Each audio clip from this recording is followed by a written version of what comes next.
करता हूं दोस्तों आप लोग जो है बहुत ही बढ़िया होंगे। तो चलिए दोस्तों आज हम देखने वाले हैं एसएससी जीडी कांस्टेबल एग्ज़ाम के लिए जो है दोस्तों जिसका एग्ज़ाम डेट जो है 27 अप्रैल को जो है ये एग्ज़ाम होने वाला है, उससे शुरू है। ठीक है, तो उसके लिए जो है हम रीजनिंग का प्रैक्टिस से नंबर आज का हम पहला देखने वाले हैं। जब तक दोस्तों हमारा एग्ज़ाम नहीं होता डेली दोस्तों 2 हम रीजनिंग का प्रैक्टिस सेट देखेंगे, एक दोस्तों सुबह में और एक शाम में। ठीक है, तो चलिए अब जो है हम पहले नंबर प्रश्न से शुरू करेंगे। अगर दोस्तों अभी तक जो है आपने हमारे चैनल को सब्सक्राइब नहीं किया है तो चैनल को सब्सक्राइब कर लीजिएगा और वीडियो को जो है लाइक करना मत भूलिएगा। ठीक है, चलिए अब हम पहला नंबर प्रश्न से शुरू करते हैं। तो देखिए प्रश्न है, 1 नंबर क्वेश्चन यहाँ पर पूछ रहा है कि दी गई आकृति में अधिकतम त्रिभुजों की संख्या क्या है। ठीक है, यहाँ पर जो है हमको ये त्रिभुज आकृति में जो है हमको कितना त्रिभुज दिया है, कितना त्रिभुज आकृति है सबको हमको बताना है। ठीक है, तो इसको कैसे बताएंगे? सबसे पहले तो एक हम सिंपल काउंट कर सकते हैं कि हाँ मान लीजिए 1 हो गया, 2 हो गया, 3 4। अब 2 का गिनिए, 2 का अगर हम मान लीजिए लेते हैं यहाँ पर तो एक त्रिभुज हमारा ये हो जाएगा। ठीक है, एक ये वाला हो जाएगा, फिर एक यहाँ से इस तरह से ये हो जाएगा, फिर उसी तरह से एक इधर से हो जाएगा। ठीक है, तो इस तरह से हमारा ये 3 त्रिभुज हो गया और 4 इस तरह से सिंपल में है और एक जो है बड़ा वाला त्रिभुज हो जाएगा। ठीक है, यानी कि +1 कर देंगे इसमें।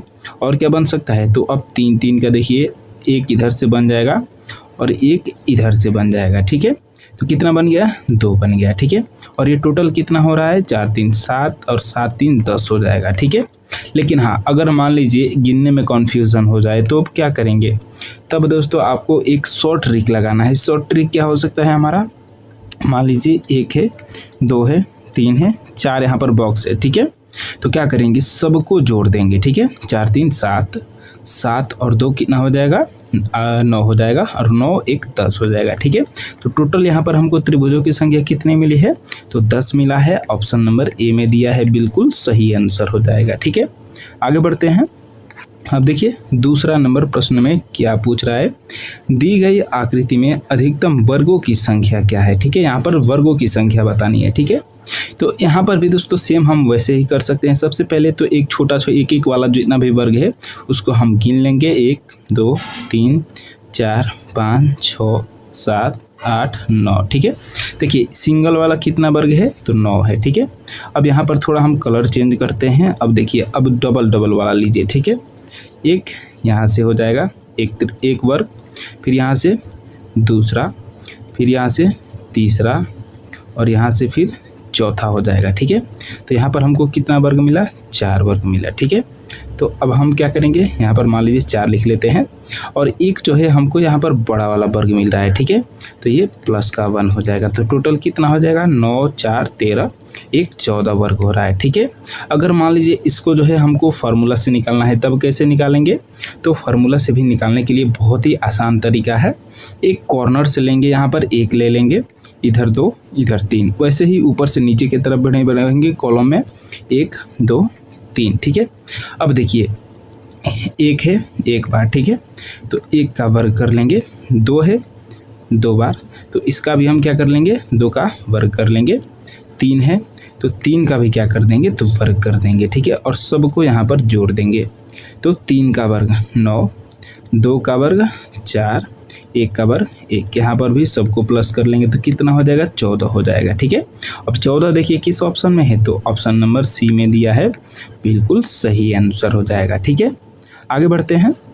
अब देखिए यहाँ पर जो है दोस्तों तीसरा नंबर प्रश्न में हमको क्या पूछ रहा है, निम्नलिखित प्रश्न क्या है कि निम्नलिखित में प्रश्न चिन्ह के स्थान पर क्या आएगा। ठीक है, देखिए यहाँ पर जो है हमको 3 डायग्राम है, पहला नंबर मान लीजिए ये है, दूसरा नंबर ये है, तीसरा नंबर ये है। ठीक है, तो तीसरा वाला में हमको नीचे प्रश्नवाचक संख्या दिया है, तो यहाँ पर हमको संख्या बताना है कि कौन सी आएगा। ठीक है, तो यहाँ पर हमको बताने के लिए पहले दोनों को एनालिसिस करना पड़ेगा कि इन दोनों में जो है कैसे आया है। ठीक है, तो चलिए सबसे पहले वाला को हम एनालिसिस करते हैं।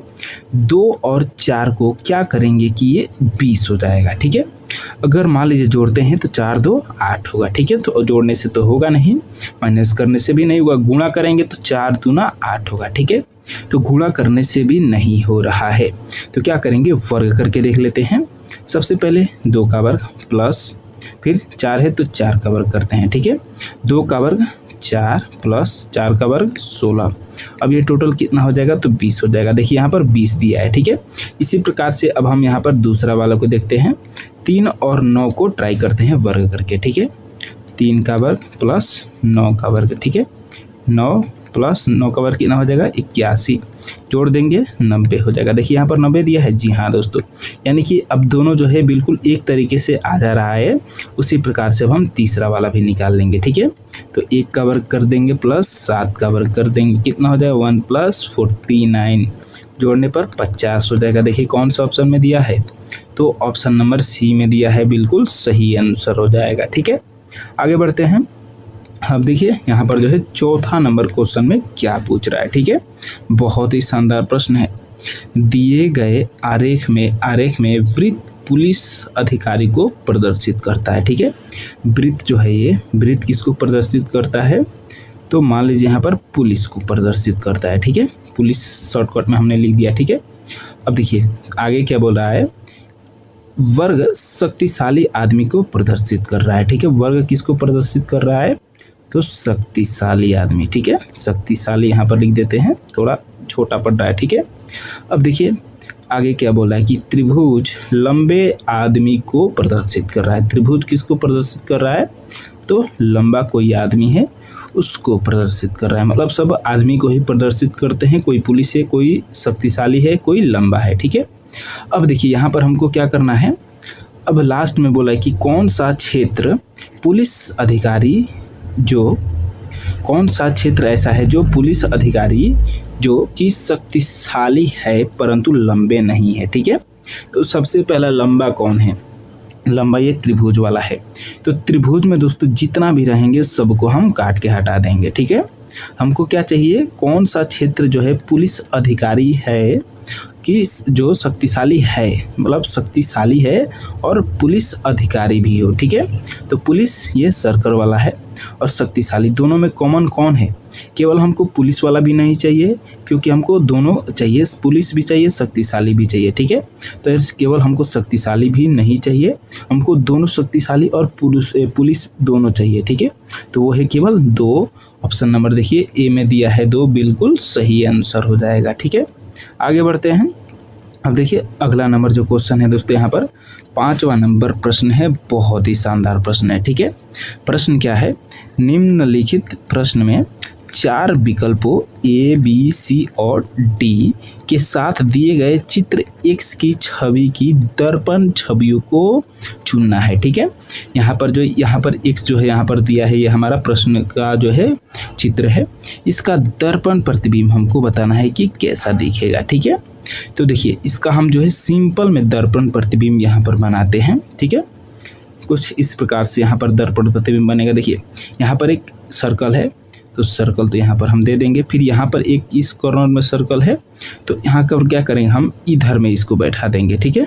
अब देखिए इधर हो गया। अब देखिए हमको दोस्तों 2 सर्कल पे ध्यान देना है, एक बीच में मिला, एक इधर कॉर्नर में मिला, ठीक है। एक बीच में मिला, एक इधर में मिला, ये हो सकता है इधर भी बीच में है, इधर भी है, इधर नहीं है तो ये हट जाएगा, इधर भी है और इधर भी है, ठीक है। यानी कि अभी जो है 3 ऑप्शन हमारे पास है, ठीक है। तो इसको क्या करते हैं, हम थोड़ा बैक करते हैं और देखिए और भी कुछ बनाते हैं, ठीक है। अब देखिए इधर से जो इसका हैंड है वो इस साइड में है, ठीक है। तो हम क्या करेंगे, इस व्यक्ति का जो मतलब कोई व्यक्ति का ही मान लीजिए फ़ोटो है, तो इसका हैंड हम जो इधर है, ये वाला हैंड कहाँ करेंगे, तो ये वाला हैंड को हम इधर कर देंगे, ठीक है। तो ये वाला हैंड मान लीजिए इधर हो गया, ठीक है। अब देखिए तीसरा तो यहाँ पर गलत था, अब किस में हैंड इधर सीधा है, पहला में नहीं है, ठीक है। दूसरा में है, इसमें भी नहीं है। अब बचा दोस्तों ऑप्शन नंबर डी, तो यही दोस्तों क्या हो जाएगा, बिल्कुल सही आंसर हो जाएगा, ठीक है। एक एक चीज़ को यहाँ पर बारीकी से देखना पड़ता है, तब जाकर इस चित्र प्रतिबिंब का जो है आपका आंसर सटीक मिलेगा, ठीक है। अब चलिए आगे बढ़ते हैं और देखिए यहाँ पर जो है 6 नंबर प्रश्न में क्या पूछ रहा है, ठीक है। बहुत ही बेहतरीन प्रश्न है।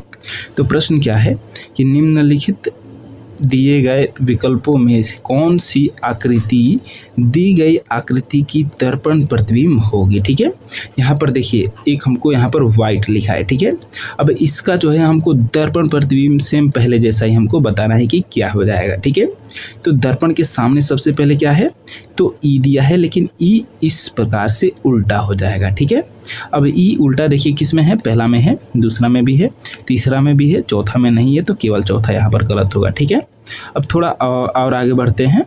ई के बाद इधर